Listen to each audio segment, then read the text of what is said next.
Okay, the topic we are going to talk about now is going to be the heart. So the heart is a very important organ which job is to pump the blood throughout our body. Okay, so let's take a look at the overview of the cardiovascular system. So we know that the heart is responsible for pumping the blood to the lungs in order to get the oxygen and to remove the carbon dioxide, and from there to pump the blood towards the body. Okay, so therefore there are two different types of circulation. One of them is going to be the pulmonary circulation, and the other one is going to be the systemic circulation. The heart is located in the middle of the thoracic cavity in a space called the mediastinum. As you can see here, that's the space it occupies, and it's located in between the two lungs. Obviously in here as well, you see it's located more or less in the middle in the mediastinum. The heart obviously has a very close relationship with the lungs, and because of that, the heart is covered by a membrane called the pericardium. The pericardium has two layers. One is a parietal pericardium, and the other one is a visceral pericardium. And in between the two layers, you have fluid. That space that you have in between the two membranes is going to be called the pericardial cavity. In between the two layers, you're going to put fluid, and that's the pericardial fluid. Let's go to the next topic. In this case, you have gross anatomy of the heart.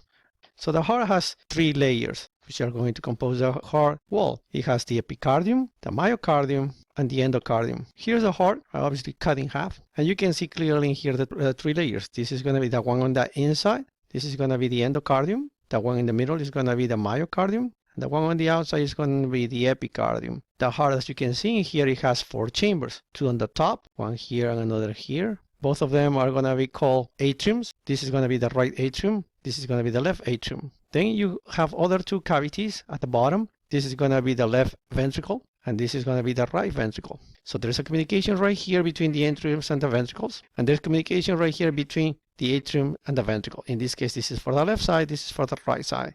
This communication that you have in here is covered by a membrane. As you can see in here, it's called a valve. This type of valve is a unidirectional valve, meaning it will allow the blood to go only in one direction, usually from the top atrium to the bottom ventricle. When the ventricle contracts in order to pump the blood, the valve will close and it will not open, therefore not allowing the blood to go back up, but rather to go in just one direction outside the heart in this case. So how come the valve is able to withstand the pressure produced by the ventricle so the blood cannot go back up to, for example, the left atrium? That happens because the valves are connected to these areas right here, which are called the tendinous cords or chordae tendineae. You can also see it right here. And these are fibers that are going to be attached to the muscle of the heart. And this part of the muscle of the heart that looks like a mountain, these are going to be the papillary muscles. The papillary muscle, using this chordae tendineae, will give the strength to the valve, so the valve does not open when the ventricle, in this case the left ventricle, pumps the blood towards your body. The heart has four chambers, 1, 2, 3, and 4. And these chambers are separated by these walls. This is the interventricular septum. It separates both ventricles. And right here you have the interatrial septum. So there is a blood vessel right here getting into the left atrium. There's another one that gets into the right atrium. You have a blood vessel that is going to take the blood from the right ventricle. And there's going to be another blood vessel that is going to take the blood from the left ventricle. If you scroll down, you can clearly see there are four blood vessels. One right here, 2. You have another one here, 3.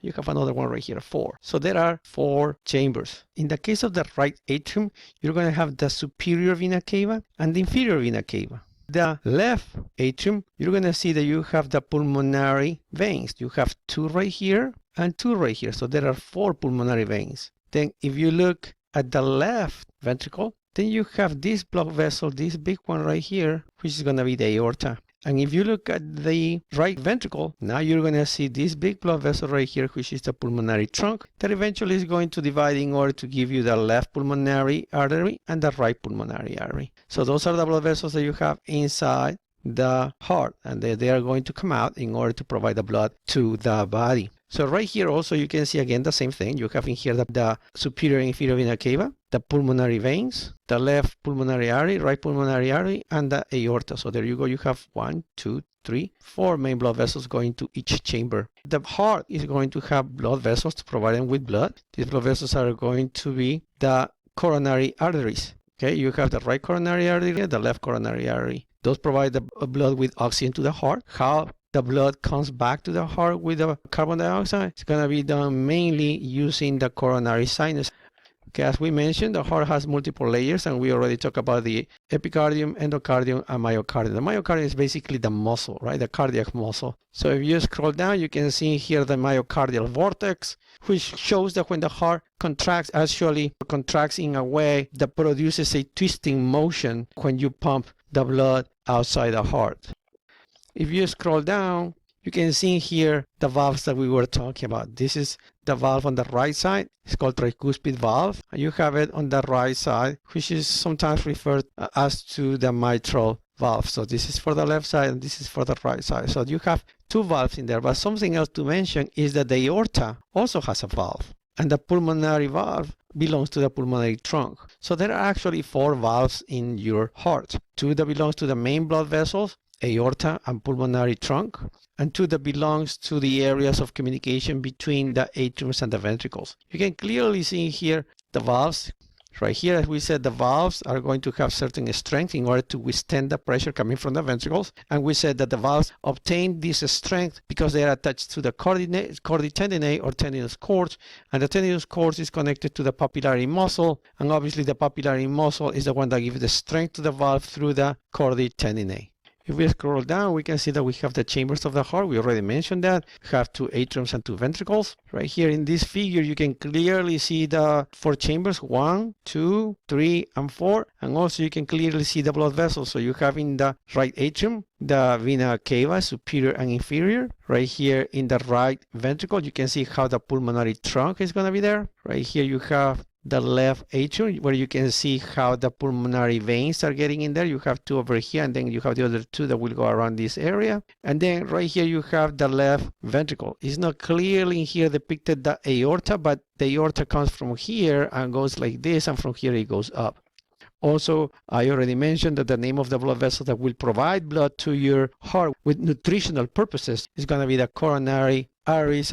Now, inside the heart, the atriums are not smooth like a piece of paper, but rather has elevations and grooves, and these are called the pectinate muscles. Same way, the ventricles are not flat, but rather it shows some internal ridges called the trabeculae cernae. If we keep scrolling down, we can see that we have the valves. We already mentioned we have two valves in between the atriums and the ventricles. And we're going to find also two other valves, one inside the pulmonary trunk and the other one inside the aorta. And we mentioned that the valves that you have in between the atriums and ventricles are going to have certain strength provided by the papillary muscle through the tendinous cords to avoid the blood going back up into the atriums. The names of these valves that you have in the aorta and the pulmonary trunk are called the semilunar valves. The blood that flows through the chambers of the heart, we said we have four chambers. It goes from 1 to 2, from 2 to 3, and from 3 to 4.